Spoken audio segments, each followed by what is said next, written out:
네, 이제 우리는 전후 칠자 중에서 좀 중요한 인물의 어떤 문학에 대한 언급 내용을 조금 살펴봐야 되겠습니다. 우선 이몽양 같은 경우에 짧게나마 자기의 어떤 문학에 대한 이론을 전개하고 있습니다. 명사에는요, 이건 이제 이몽양의 이론은 아니에요. 명사에 어떤 기록이 나와 있냐면은 전후 칠자에 대해서 언급을 하고 있습니다. 보면은 칠제자 뭐 이런 거 십제자 뭐 칠제자 이런 게 나오죠. 그죠? 예. 그리고 사대가 뭐 이렇게 나오는데 여기 나오는 대부분이 이제 전후 칠자에 해당이 되겠습니다. 그래서 보면 명사에도 반드시 이제 문장은 진한, 시는 성당 이런 거 본받아야 된다고 했던 사람들. 그죠? 이분들이 전부 전후 칠자에 해당이 되는 거예요. 그리고 보면은 이제 이러이런 분들이 있고 그 다음에 또 칠제자라고 불리는 사람이 또 있고 이반용, 왕세정 이런 사람들이 나오고 이렇게 제가 방금 얘기를 했던 기억해야 될 네 사람 이몽양, 하경명, 왕세정, 이반용 이게 이제 온천하가 이 사대가를 우러르면서 이 네 사람의 문체를 전부 이제 본받지 않는 이가 없었다라고 할 정도로 그야말로 문단을 이끄는 주류 4인방이었습니다. 그죠? 전후 칠자 중에서도 이 네 사람의 위세가 엄청났고요. 그 중에서도 특히 이제 이몽양이 그야말로 이제 태두였는데 우리가 이제 이 이몽양의 문학 이론 중에 몇 마디를 만나보도록 하겠습니다. 우선 첫 번째로 이몽양은 이런 주장을 했거든요.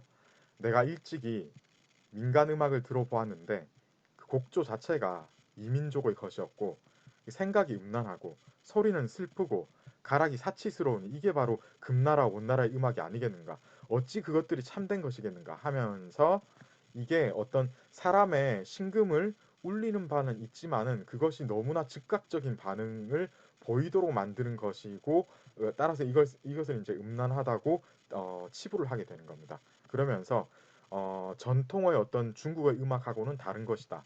문학도 똑같다는 거죠. 옛날에는 나라마다 노래가 달랐는데 곧 그들의 풍속을 따라 곡조가 이루어지기 때문이다. 이렇게 얘기를 하죠. 지금 우리의 풍속이 이미 오랑캐의 것을 따랐다면은 그 곡조가 어찌 오랑캐들 것이 아닐 수 있겠는가 하면서 지금 예전부터 계속 원나라 때부터 전해져 내려오는 어떤 현재 보이는 그런 대중문화에 해당되는 것들에 대한 비판적인 시각을 보이고 있는 겁니다. 그러니까 무슨 이야기를 하고 있는 거예요? 이민족의 지배로 끊겨버린 중국 전통 문화를 우리는 회복해야 된다라고 이야기를 하면서 그 운을 떼기 위해서 이런 이야기를 하는 거죠. 그렇죠? 여기서 이 사람이 곡조 그리고 음악 이런 이야기를 했지만 여러분 예전에는요 이런 곡조나 음악하고 문학은 사실상 결합되어 있는 형태로 유통이 되었기 때문에 여기서 음악 얘기를 했지만 실제로는 문학 이야기를 한 겁니다. 이렇게 해서 이 이몽양의 어떤 그 복고주의적인 이론을 우리가 볼 수가 있었고요. 우리 책에 소개되어 있는 거 위주로 얘기를 이렇게 좀 할 수 있을 것 같습니다. 그런데요, 이 사람이 쓴 시의 특징을 또 보자면 또 현실을 반영하는 시가 또 있긴 있습니다. 우리 책에도 이 현실 반영하는 그런 작품을 또 가져왔는데 한번 읽어볼까요? 이거는 누구냐면 이수라는 사람, 이 장수 숫자예요. 이수라는 사람이 운중이라는 고장에 가는 것을 송별하면서 쓴 시네요. 한번 읽어보겠습니다. 누런 먼지 바람이 불어오니 구름의 기세도 험악하고 운주의 건아들이 밤인데도 호각을 불고 있네. 이래서 이게 지금 대충 어느 지역인지 여러분 아시겠죠? 장군은 칼자루에 손을 얹은 채 새벽을 기다리는데 흐루산이 움직여서 다른 반쯤 지고 있다. 해서 여러분 이게 사실 그 다른 반쯤 지고 있다 뭐 이런 것들이 약간은 상투적인 표현인데 구체적인 지명이 있지 않습니까? 이런 것들이 들어간 것이나 그 상황 같은 거 이 보면은 그야말로 그 변방의 어떤 지형을 그대로 이제 묘사를 하고 있는 이런 부분이라든가 주변 정황 묘사 같은 것들 그리고 구유 앞에서 말이 울부짖고 군사들은 배불리 먹었으며 이렇게 어떤 그 진중의 묘사 옛날에는 온전한 옷 못 입었다는데 지금은 수놓은 점포 입고 있네 라고 하면서 계속되는 진중 묘사인 겁니다. 모래밭을 곱비 늦추고 달리며 술이나 쏘아 잡으니 가을 풀은 온 땅에 가득한데 선우는 도망치고 있네. 라고 하면서 예, 지금 어떤 그 군사 활동에 대한 묘사를 지금 이렇게 하고 있습니다. 그죠? 그리고 어떤 그 전체적인 자연의 묘사가 우리가 알고 있는 그 어떤 그 산수의 아름다움을 묘사하는 거하고는 다르죠. 그죠? 네, 그래서 이제 어떤 군사 활동하고 연계되어 있는 그런 그 산수 묘사이다 보니까 조금은 그 한적한 느낌이 아니라 긴박한 어떤 분위기를 그대로 드러내고 있는 그야말로 현실성이 반영이 되어 있는 이런 작품이 지금 이렇게 등장하고 있는 겁니다. 자, 이렇게 해서 이론과 창작이 조금은 예, 다른 부분이 있었습니다. 이론만 보자면 약간은 좀 뭔가 한적한 느낌의 예, 아름다운 그런 이야기를 할 것 같은데 의외로 또 이런 현실을 반영하는 예, 창작은 또 이런 면이 있었다. 이런 것들을 여러분들이 알아두셔야 되겠고요. 자, 이제 이 전후칠자 문학 이론이 사실은 이제 좀 단점을 노출할 수밖에 없습니다. 왜냐하면은 이분들의 주장이 복고니까 옛사람들의 문학을 모방하는 거는 이분들의 첫 번째 모토였습니다. 그러다 보면은 이게 이제 이반용이나 이몽량이나 왕세정이나 하경명이나 이렇게 뛰어난 사람, 문제가 탁월했던 사람들은 글을 써도 문학을 모방하는 경향으로 시작을 했어도 나름의 어떤 그 뭔가 이제 이거는 좀 오리지널리티 그러니까 창작성, 개성이 좀 있다고 볼 수가 있겠지만은 이분들의 경향을 2차적으로 또 모방하는 다른 시제가 부족한 사람 같은 경우는 어떻게 했습니까?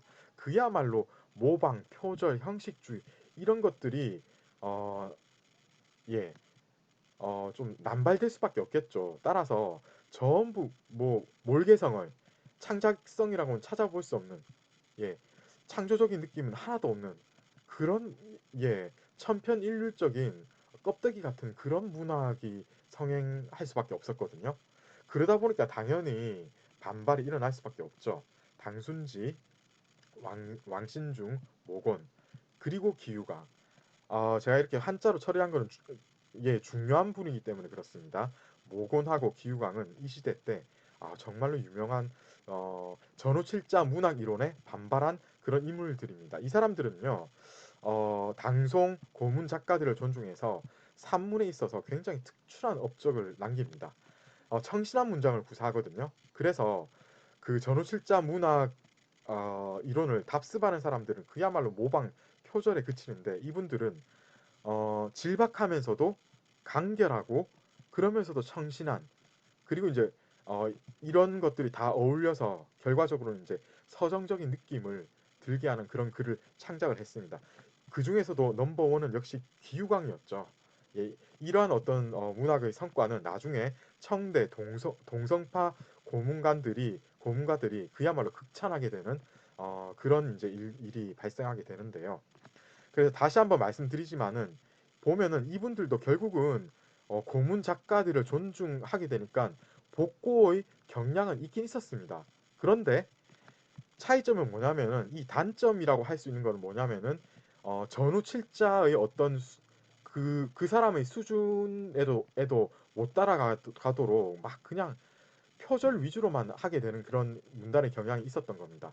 그러니까 이 사람들이 전후 칠자의 핵심은 사실은 그런 게 아니다 라고 하면서 자기들 나름대로 전후 칠자하고는 또 다르게 예전의 고문 작가들의 어떤 그런 정신을 한번 되살려보는 차원에서 자기들 스스로 뭔가 이제 어, 예, 창작성, 개성을 살리면서 작품 창작에 임하게 되는데 그러다 보니까 청신한 느낌의 문장이 구사가 될 수가 있었던 거죠. 그 중에 예, 대표할 수 있는 분은 역시 귀유강인데요. 자, 이렇게 해서 전후실자에 반발하는 사람이 나올 수밖에 없었다라는 중요한 정보를 드리고 그 다음에 그 중에서도 이런 분들은 제가 이제 조금 전에도 말씀드렸다시피 사실 전후 칠자하고 같은 선상에서 약간 달리 가는 이런 차원이었어요. 그래서 청신한 문장이 나오는 그런데 너무나도 개성을 중시하는 그런 사람들이 또 등장합니다. 이게 이제 전후 칠자의 복고주의에 반대하는 어떤 그런 그 문단의 경향도 조금은 있었는데 태주학파라고 해요. 양명학파라고도 하죠. 왕양면자파라고 우리 교과서에서는 언명하고 있습니다. 여기서 이제 자유주의적인 어떤 학문 방법을 주장하게 되는데 이런 어떤 학문의 유파가 등장하게 되면서 여기에 이제 뭔가 이제 평행한 궤도를 같이 이제 맞추면서 등장하게 되는 사람들이 서위, 이지, 초행, 탕현조 이런 사람들인데요. 특히 이지하고 탕현조가 중요합니다. 우리 오늘은 아마 이제 시간 관계상 서위 이야기를 하면서 마치게 되겠고 다음에 이제 이지 탕현조 그리고 이어지는 공안파 경능파 전부 이제 전후칠자의 복고주의에 반대하는 경향인데요. 특히 이제 이런 분들 좀 재밌습니다. 왜냐면 괴짜거든요. 좀 우리나라에서는 아마 이런 분들은 살아남기 힘들었을 정도로 그야말로 기인들이었습니다. 잠깐 얘기를 한번 해볼까요? 서희는 그야말로 이제 문학의 개성을 너무나 중시했는데 왜냐하면 이 사람 자체가 너무나 특이한 사람이었기 때문입니다. 사람의 사람마다 다 그 자기의 성격이 있잖아요. 이 사람 자체가 너무나 특수한 사람이었습니다. 성격이 너무 예, 제가 이제 비속어를 쓸 수가 없어서 그냥 점잖게 특수하다 막 이 정도로만 그쳐야 되는데 사실 우리 책에서도 보면 이런 얘기를 하고 있거든요. 발광, 자해 이런 거를 마다하지 않는 기인이었다. 그러니까 이것도 점잖게 표현을 했는데도 이런 얘기가 나오는 거예요. 그야말로 이상한 사람이었습니다. 이 사람이 이제 극작가이자 희곡 연구가였거든요. 이분이 이제 복고주의를 비판하면서 한마디 합니다. 같이 한번 읽어볼까요?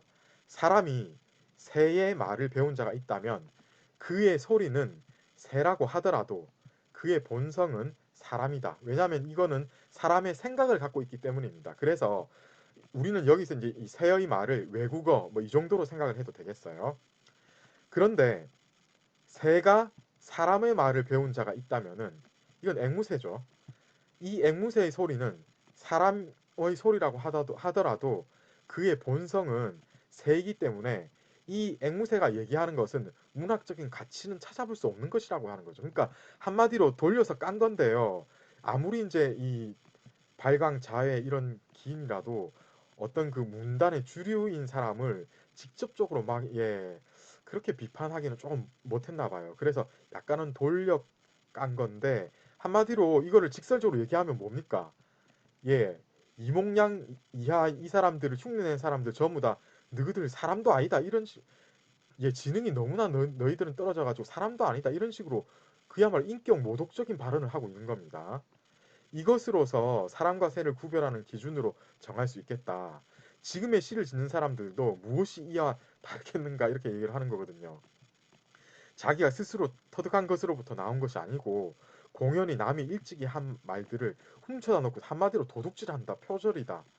이 작품은 무슨 책인데 저 작품은 틀렸고 이 구절은 어떤 분하고 비슷한데 저 구절은 틀렸다 하는 식으로 이런 것들은 그야말로 새머리 수준에서 나오는 것이지 제대로 된 문학적인 평가하고는 거리가 먼 것이다.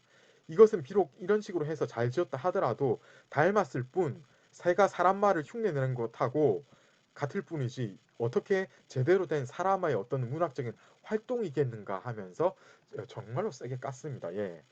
자, 이 정도로